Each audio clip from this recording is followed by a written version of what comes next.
Prezado, prezada estudante da PUC Goiás. Como é do seu conhecimento, ao final do curso superior, os estudantes brasileiros participam do Exame Nacional de Avaliação de Desempenho dos Estudantes, o ENAD, que integra o Sistema Nacional de Avaliação da Educação Superior, SINAES. O ENAD tem por objetivo medir o conhecimento dos alunos dos cursos de graduação, a partir do estabelecido nas diretrizes curriculares nacionais em termos de conteúdo, habilidades e competências necessárias ao aprofundamento da formação geral e específica. Também avalia o nível de atualização dos estudantes com relação à realidade brasileira e mundial. O resultado do ENAD é um indicador utilizado para definir políticas públicas para a educação. Portanto, esforçar-se para realizar uma boa prova é uma demonstração de compromisso social com os colegas que permanecem no curso, com aqueles que virão e com a sociedade, que se beneficiará da excelência de sua formação. É fundamental que você tenha consciência da importância dessa avaliação, pois sua não realização o impedirá de colar grau e, consequentemente, de receber seu diploma. Antes da prova do ENAD, a ser realizada no dia 6 de novembro, você preencherá o questionário do estudante, que coletará informações sobre o seu perfil socioeconômico e sobre as suas opiniões sobre seu curso e sua instituição de ensino. Após a prova, você também receberá um questionário de impressões sobre o formato e as abordagens dos conteúdos da prova. Estes dois questionários, questionário do estudante e questionário de impressões, serão preenchidos eletronicamente. Sabemos que um bom conceito obtido pelo curso no ENAD é resultado direto do empenho dos alunos na melhor resolução possível da prova. Ter um diploma de um curso bem conceituado significa melhor aceitação no mercado de trabalho e maior oportunidade de construir uma carreira de sucesso e demonstrar o orgulho de ter um diploma com a chancela da PUC Goiás. Você que é aluno da PUC Goiás, concluintes dos cursos de Arquitetura e Urbanismo, Biologia, Licenciatura e Bacharelado, Ciências da Computação, Educação Física, Engenharia Ambiental, Engenharia Civil, Engenharia de Computação, Engenharia de Alimentos, Engenharia de Produção, Engenharia Elétrica, Engenharia Mecatrônica, Filosofia, Física, Geografia, História, Letras, Matemática, Pedagogia, Química e Tecnológico em Análise e Desenvolvimento de Sistemas, que serão avaliados em 2011, demonstre atitude e orgulho de ser PUC Goiás, participando com empenho e responsabilidade da prova do ENAD. Desejo a você muito êxito na prova e que você possa, juntamente com seus colegas, se preparar nas disciplinas que está cursando e também por meio das atividades planejadas pelo seu departamento e pela Prograde. Em nossa página do ENAD estaremos recebendo vídeos que registrem esta preparação. Nos envie, pois queremos saber do seu projeto de estudo.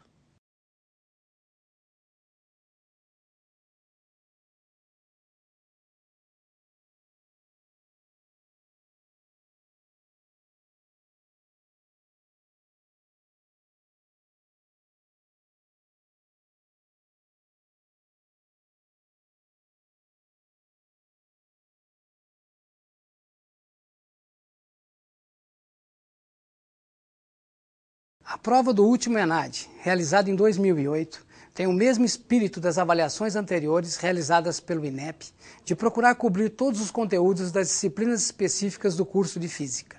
As questões concentram-se principalmente nos conteúdos de mecânica, termodinâmica, eletromagnetismo e física moderna. Dentro dos conteúdos da mecânica, destacamos as leis de conservação da energia e do momento linear, e também a análise de gráficos do movimento uniformemente acelerado. Aliás, este último tópico, análise de gráficos, tem sido explorado praticamente por toda a prova em questões que abrangem todos os conteúdos. Problemas envolvendo a primeira e a segunda lei da termodinâmica, trocas de calor e a teoria cinética dos gases foram cobrados tanto nas questões do núcleo comum como nas questões discursivas exclusivas para o curso de licenciatura em Física. Certamente esses temas estarão presentes na prova deste ano, com destaque especial para os tópicos de máquinas térmicas e trocas de calor. Com relação ao eletromagnetismo, as questões envolviam principalmente conceitos relacionados com as 4 equações de Maxwell e algumas aplicações simples dessas equações. Dentro desta área do conhecimento, recomendamos também o estudo da natureza e propagação das ondas eletromagnéticas que foram cobradas nos exames passados e deverão estar presentes em questões do ENAD 2011. Não podemos nos esquecer aí da óptica física e da óptica geométrica. Também foi cobrado no último exame circuitos simples de resistências e pilhas. Fica então a sugestão de estudo da lei de Ohm e das potências fornecidas e dissipadas em circuitos resistivos de corrente contínua. Finalmente, no conteúdo Física Moderna, as questões envolveram temas como física quântica e a teoria da relatividade. Sobre esse assunto, as questões concentraram-se em abordagens conceituais sobre a dilatação do tempo e a contração do espaço. Recomendamos também o estudo da lei da conservação da energia relativística. Em física quântica, destacamos em primeiro lugar o efeito fotoelétrico. Este tópico em particular tem sido muito explorado nos últimos exames. Em segundo lugar, vem o item modelos atômicos. Aqui recomenda-se um estudo detalhado do modelo de Bohr e do modelo de Rutherford, que este ano completa 100 anos de idade. Sobre o problema da radiação de corpo negro, destacamos o postulado de Planck da quantização da energia dos osciladores da cavidade ressonante e as leis do deslocamento de Wien e de Stefan. Como vocês podem ver, a prova é bem elaborada e envolve todos os conteúdos específicos do curso de Física. Sugerimos que vocês deem uma estudada nesses conteúdos e não se esqueçam de dar uma olhada nas recomendações dos PCN para a escolha dos livros didáticos e as orientações para a elaboração dos currículos das escolas. Nos encontros que faremos, pretendemos resolver os ENADs de 2005 e 2008 e aproveitarmos esse momento especial para reforçarmos nossos conhecimentos dos conceitos de física. Muito obrigado e brevemente nos encontraremos para discutir esses assuntos.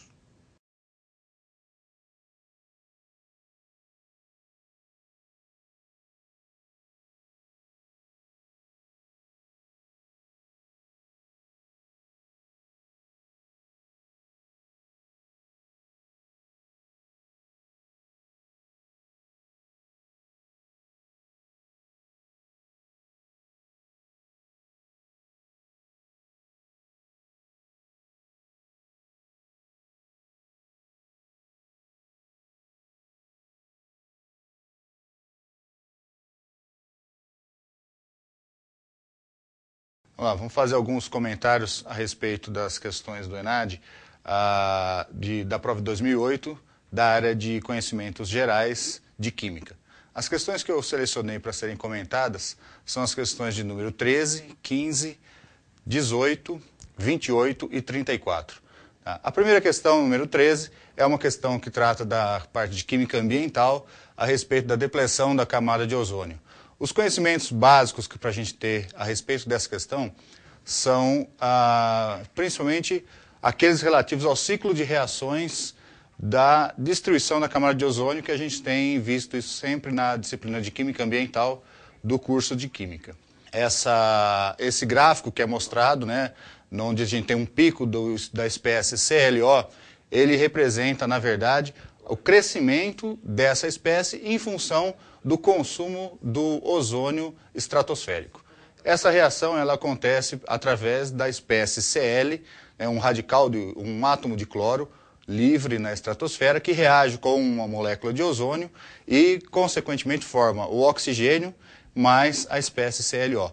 Por isso a gente tem esse pico, esse aumento da concentração da espécie CLO nessa determinada faixa onde está o gráfico. Como foi indicado no gabarito, a resposta correta é a espécie atômica Cl, que consome o ozônio estratosférico e, com isso, ele vai reduzindo a camada de ozônio. Por isso que a gente tem tanto problema com os CFCs, né, que são os clorofluorocarbonos, os gases que são empregados ou que eram empregados há algum tempo atrás, nos sistemas de refrigeração, que, em função exatamente disso, tiveram sua aplicação proibida há alguns anos. A segunda questão, que é a questão 15, ela fala exatamente sobre a mineração, né? Alguns processos de mineração, e usando esse conhecimento, essa informação dos processos de mineração, ela trata sobre o tema dos potenciais padrão de redução de metais. A questão é a seguinte: ao invés de se utilizar os processos de metalurgia normais, que utilizam a combustão do minério juntamente com um combustível fóssil, como o carvão mineral, ao invés disso, utilizar para se obter os metais a partir de minérios de baixo teor de minério, né, do metal em si, se utilizar a hidrometalurgia. Qual a função disso? A função disso é conseguir um processo mais limpo, né, menos ambientalmente agressivo e utilizando as características de potencial padrão de redução. Então, nessa questão, ele cita os processos de hidrometalurgia e cita uma série de metais, de minérios, a partir dos quais se propõe ou se pretende fazer a redução dos metais e obtenção dos metais puros. Dentro dessa lista, ele fornece logo em seguida, a questão fornece logo em seguida uma série de valores de potenciais padrão de redução, e o conceito fundamental envolvido nessa questão é o seguinte: descobrir ou entender que os valores maiores de potencial de redução, quanto maior for o valor do potencial de redução, mais fácil esse metal vai ser reduzido frente a uma outra substância. Então, no caso, a hidrometalurgia utiliza como metal redutor algumas raspas de ferro, né? Aquele pozinho de ferro para você obter, através de uma reação de óxido-redução, a troca de elétrons e a cessão de elétrons por parte do ferro para um determinado metal e, consequentemente, a redução desse metal a partir do seu minério. No caso, ele faz a proposta para vários minérios, entre eles a galena, que o principal componente é o sulfeto de chumbo, e o cobre e outros mais. Ele cita no exemplo o cobre e pergunta, dentre a lista de minérios apresentados, qual seria ou quais seriam os possíveis de serem reduzidos com a utilização da hidrometalurgia no processo empregando lá raspas de ferro para redução do metal. Então, como na tabela apresentada, os únicos metais que têm um potencial de redução maior do que o do ferro são o cobre e o chumbo, a resposta correta é o chumbo para essa questão, porque ele exatamente tem um potencial de redução maior do que o do ferro. Consequentemente, ele vai sofrer redução e o ferro vai ser oxidado. A questão seguinte é a questão número 18. Ela tem um enunciado bastante elaborado, né? Conta uma história muito grande a respeito do teor de fósforo nas águas superficiais, fala exatamente, contextualiza a situação da necessidade de se ter uma análise e um controle da quantidade de fósforo, e no final ela apresenta alguns dados, uma tabela, e a partir dessa tabela ela sugere que seja calculado o teor de fósforo numa amostra de detergente, numa amostra de um produto comercial. Em função desse teor, é solicitado dizer em qual ou quais dos produtos hipotéticos dentro dessa questão que atendem a uma resolução do CONAMA, que é o Conselho Nacional do Meio Ambiente, que estipula que o teor máximo de fósforo em um determinado produto seja de 4,80% em massa. Então, dentro dessa tabela são fornecidos vários valores. A massa da amostra na questão 18 é sempre a mesma. As massas obtidas dentro do processo de análise descrito para um determinado composto que é formado durante o processo são fornecidas e solicita-se então que seja calculado ou que seja determinado a porcentagem em massa de fósforo dentro dessa amostra.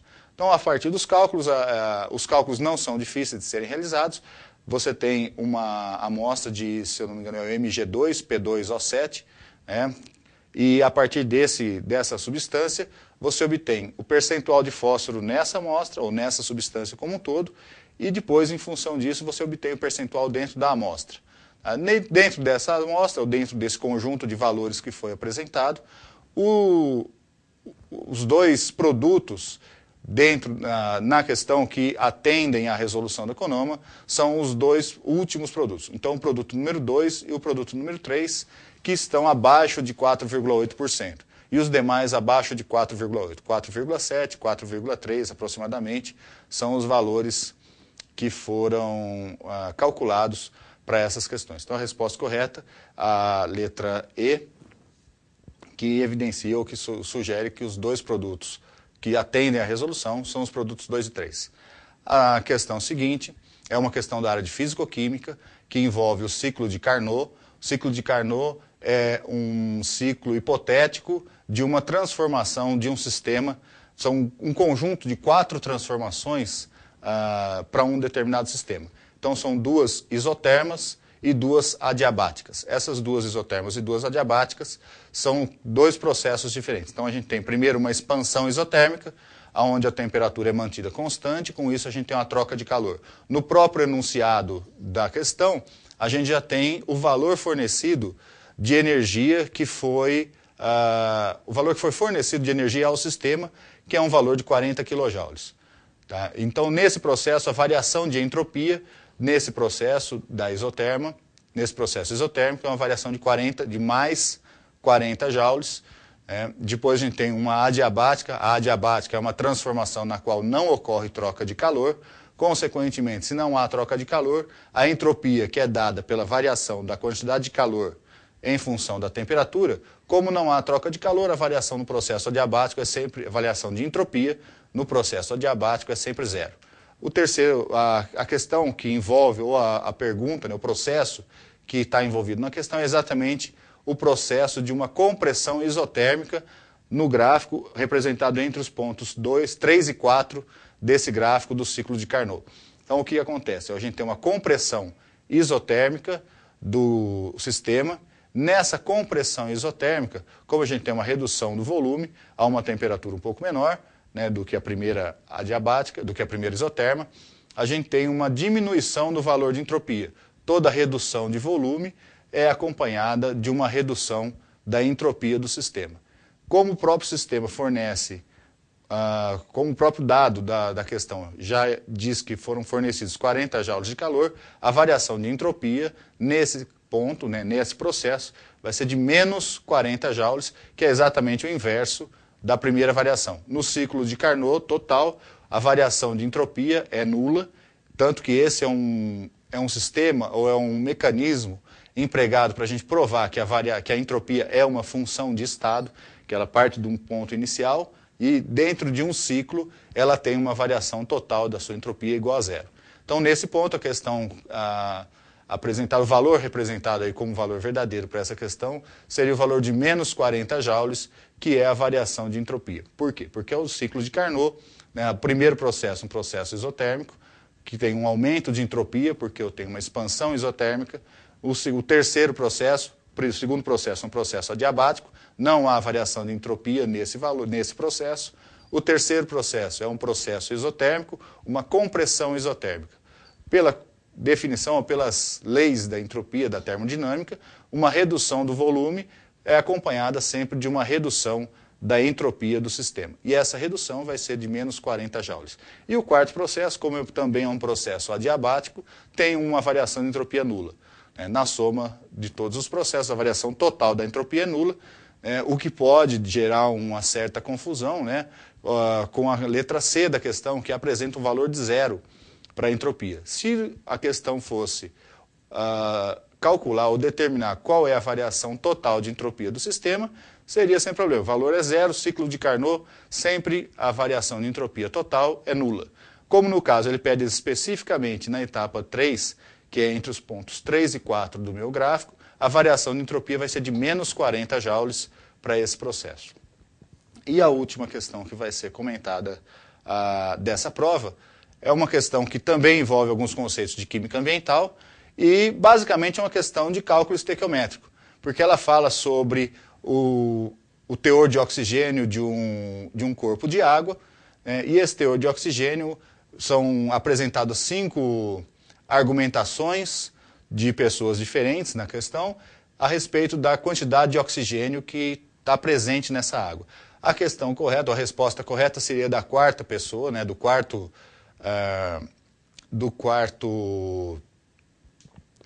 interlocutor dentro, né, da quarta proposta dentro dessa questão, que diz que a água não tem um consumo, uma quantidade de oxigênio suficiente para degradar a matéria orgânica e ainda assim manter a vida no sistema aquático. Por quê? Porque a questão apresenta como um teor de oxigênio na água em análise em torno de 5 ppm, ou 5 miligramas por quilograma. A quantidade de matéria orgânica presente é de 5,8 ou 3,2 miligramas de matéria orgânica por 100 mililitros de amostra. Com isso, a quantidade de oxigênio, como a quantidade de oxigênio é de 5 miligramas por litro, e na questão a gente tem uma afirmação dizendo que em 100 mililitros da amostra de água foram encontrados 3,2 miligramas, a gente tem um total de 32 miligramas de matéria orgânica por litro de amostra, ou por litro de água, nesse caso. Como a quantidade de oxigênio é de 5 miligramas de oxigênio por litro, a quantidade de oxigênio não é suficiente para produzir a degradação da matéria orgânica, para realizar a demanda bioquímica de oxigênio, que é uma das análises de água, e manter ainda assim uma quantidade de oxigênio dissolvida suficiente para sustentar a vida nesse sistema. É uma questão simples porque o cálculo, a relação estequiométrica entre a quantidade de matéria orgânica a ser consumida e a quantidade de oxigênio presente na água é uma relação de 1 para 1. Para que eu tivesse condições de manter a vida no sistema, eu deveria ter pelo menos um pouco mais do que 32 miligramas de oxigênio dissolvido, o que é uma quantidade bastante alta, né? Levando em consideração a temperatura ambiente e tudo mais. A gente sabe que em torno de 25 graus, a quantidade de oxigênio dissolvido, oxigênio molecular dissolvido na água, fica em torno de 8,2 a 8,4 miligramas. Então, normalmente, os teores de matéria orgânica têm que estar abaixo disso para ser uma água considerada própria e sustentável para a manutenção de vida dentro desse sistema.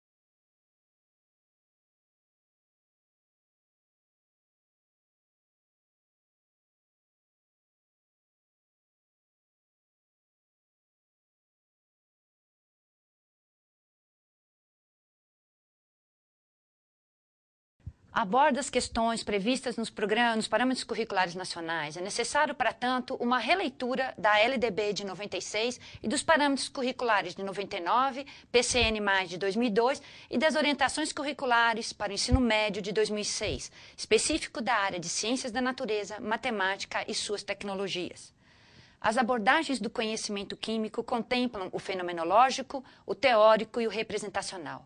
Lembrando que o ensino é uma permanente busca da articulação desses 3 parâmetros, sempre com uma visão atualizada, contemplando as concepções da química como ciência, sua historicidade e suas implicações sociais. Para um bom desempenho no ENAD, é necessário uma releitura crítica dos documentos referentes ao ensino médio, trabalhados nas diferentes disciplinas cursadas, fazer uma boa leitura dos quadros 1 e 2 que se encontram nas orientações curriculares de 2006, lembrando que estamos na busca de uma formação integral e integradora. Uma recomendação final é a leitura de alguns títulos, como A Construção do Pensamento e da Linguagem, de Vygotsky, também Educação no Ensino de Química, do professor Áticos Chassot, Ensino de Química em Foco, organizado pelos professores Wildson e Otávio Maldaner, além de Bacharelaria Química no Ensino e na Pesquisa, publicado pela professora Letícia Parente. Didática da Química, Fundamentos e Práticas para o Ensino Médio é importantíssimo nesse momento, publicado pelo professor Murilo. Outra recomendação é a elaboração de resenhas críticas de diferentes artigos para serem discutidos com seus professores. Da Química Nova na Escola, nós destacamos conceitos científicos em destaque, inclusive citado nas orientações curriculares de 2006, Química e Sociedade, Atualidades em Química e, na revista Química Nova, a seção Educação.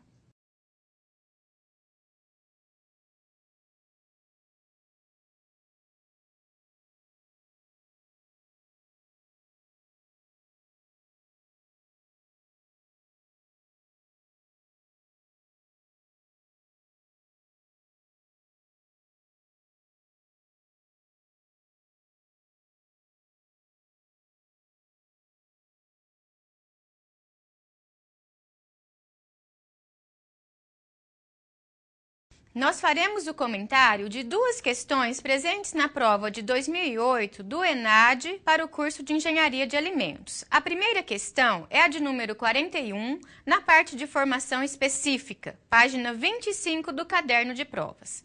Diz o enunciado: na indústria de alimentos são utilizados processos que aumentam a vida útil dos produtos. Pergunta-se: quais dos processos utilizam a aplicação de calor como forma de conservação? Letra A, membrana e irradiação. Não é a resposta correta, porque irradiação é um método não térmico de processamento, ou seja, não utiliza calor. Letra B, alta pressão e campos elétricos pulsantes. Esta também não é a alternativa correta, porque alta pressão é outro método não térmico, ou seja, não utiliza calor. Letra C, pasteurização e esterilização. Esta é a alternativa correta, porque tanto pasteurização quanto esterilização utilizam calor, elevadas temperaturas, para destruir micro-organismos presentes no alimento e assim conservá-lo. Letra D, defumação e congelamento. Não é a alternativa correta, porque congelamento retira calor do alimento, ao contrário do que pede o enunciado. E letra E, liofilização e radiações eletromagnéticas. Também não é a alternativa correta, porque o método de liofilização retira calor do alimento, congelando-o inicialmente e depois promove a desidratação desse produto por sublimação, quando a água passa do estado físico sólido direto para o estado físico vapor, em baixas temperaturas. Portanto, a alternativa correta é a letra C. A segunda questão que nós vamos comentar é a questão de número 43. Diz o enunciado: como regra geral, as vitaminas são divididas pela sua solubilidade em hidrossolúveis e lipossolúveis. Considerando as estruturas das vitaminas apresentadas, qual delas é a lipossolúvel? Letra A, C. Letra B, vitamina A. Letra C, ácido fólico. Letra D, tiamina. E letra E, riboflavina. O caderno de provas traz as estruturas moleculares de cada uma destas vitaminas. A vitamina C, a vitamina A, o ácido fólico, a tiamina e a riboflavina. Conforme nos é apresentado nas disciplinas de bioquímica e nutrição, a vitamina A é uma vitamina lipossolúvel e de todas as que foram apresentadas, esta é a única que combina com o que foi pedido. Portanto, a resposta certa é a letra B de bola, vitamina A.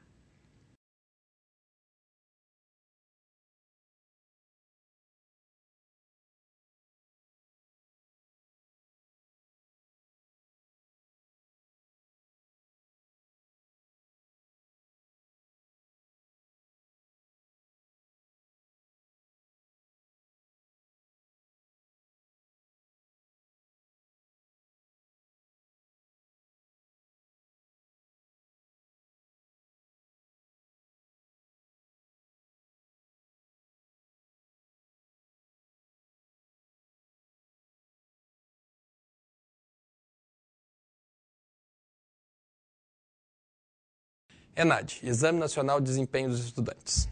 O curso de Arquitetura e Urbanismo será submetido este ano ao ENAD. A prova acontecerá no dia 6 de novembro, às 13 horas.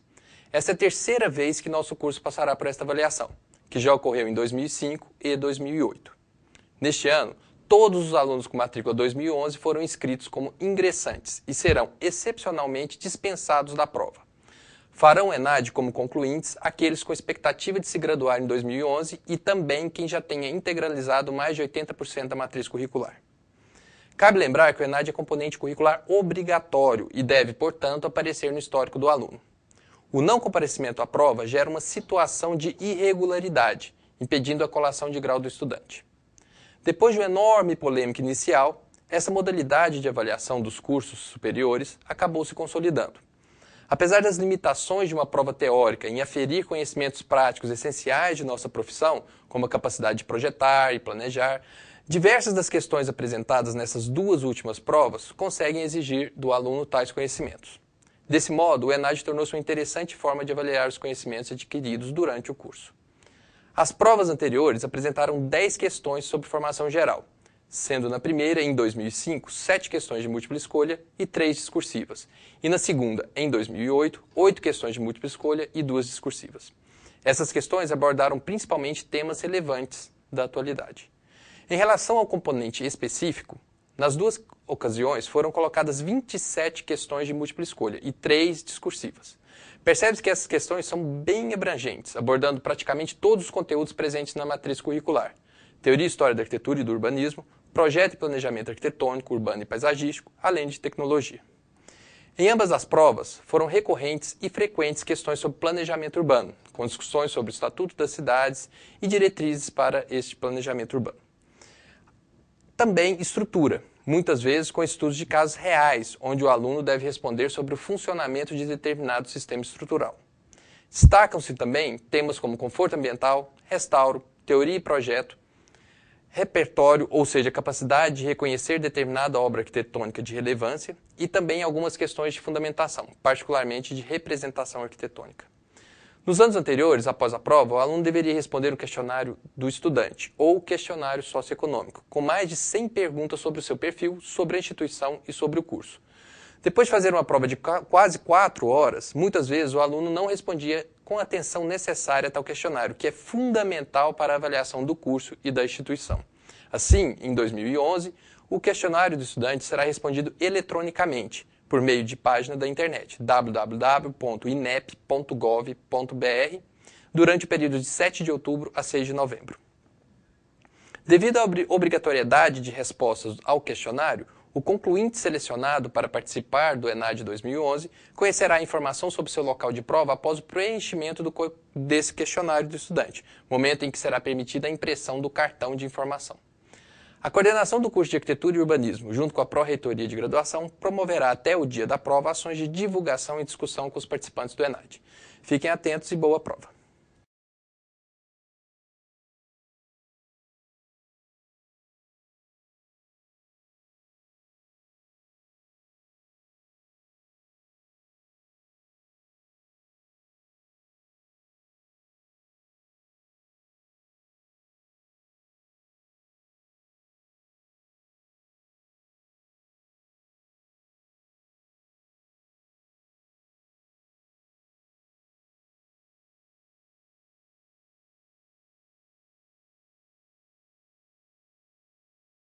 A prova de matemática abrange questões interessantes, envolvendo vários assuntos inerentes à matemática, tais como cônicas e circunferência, que são abordados na geometria analítica, congruência e outras questões pertinentes à geometria euclidiana plana, aplicações da derivada na verificação de intervalos de crescimento de função de uma variável real, que é tópico integrante do cálculo diferencial integral, assim como a verificação de ponto crítico e cálculo de máximo e mínimo global para funções de várias variáveis e a aplicação direta do teorema fundamental do cálculo.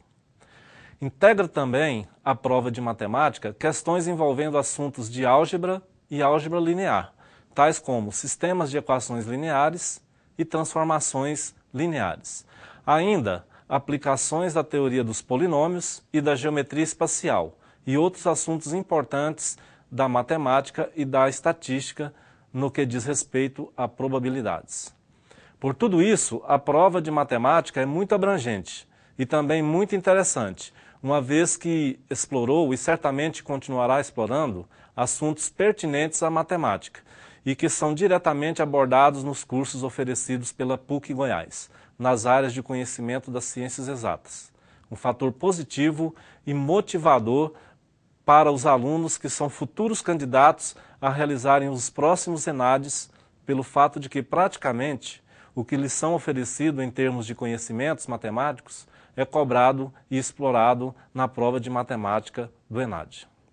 Desta forma, analisando a prova de matemática, o aluno perceberá e entenderá que, dedicando ao seu curso, interessando-se pelas informações relativas a cada disciplina, estará, ao mesmo tempo, preparando-se para uma vida profissional cheia de sucessos, obtendo condições para efetuar uma boa prova no ENAD, e ainda que existe uma perfeita sintonia entre o ensinar a aprender e o aprender.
Bem, eu sou o professor Osmar Mendes Ferreira, do curso do Departamento de Engenharia da Pontifícia Universidade Católica de Goiás e ministro no curso de Engenharia Ambiental, na verdade 5 disciplinas. Disciplinas de tratamento de lixo, né? Resíduos sólidos urbanos, lixo industrial, a disciplina de tratamento de águas residuárias, ou conhecido como esgoto, módulo 1 e módulo 2, e também na orientação acadêmica dos trabalhos de conclusão de curso 1 e 2 também, né? Então, 5 disciplinas, a gente está sempre em contato com os alunos que estão terminando o curso e aí a gente chama atenção para o empenho, né, a dedicação de todos na participação efetiva nesse ENAD deste ano, onde nossos acadêmicos irão demonstrar o seu todo conhecimento no curso. E para orientá-los e dizer, né, das possibilidades do que será perguntado aí nessa avaliação, o último ENAD, por exemplo, trouxe as questões relativas às questões ambientais, um enfoque muito grande na produção de lixo, no tratamento de lixo, né, na remediação de áreas contaminadas, e isso a gente também vê como um dos fatores que deve ser bastante explorado nesse próximo ENAD, pois a problemática do lixo ela é decorrente, né, do crescimento populacional bastante acelerado das cidades, onde inúmeros problemas decorrentes desse crescimento não têm acompanhado, né, por demanda de serviços urbanos, né, produzindo aí inúmeros conflitos ambientais urbanos. E isso gerando aí as poluições, poluição por produção de lixo, ondas de calor pela emissão dos gases resultantes aí dos veículos automotores, onde em todo o Brasil, a gente já adianta um pouquinho, pode ser também perguntado, a questão dos planos de controle de poluição veicular, né, instituído pela resolução do Conselho Nacional do Meio Ambiente, atendendo uma determinação do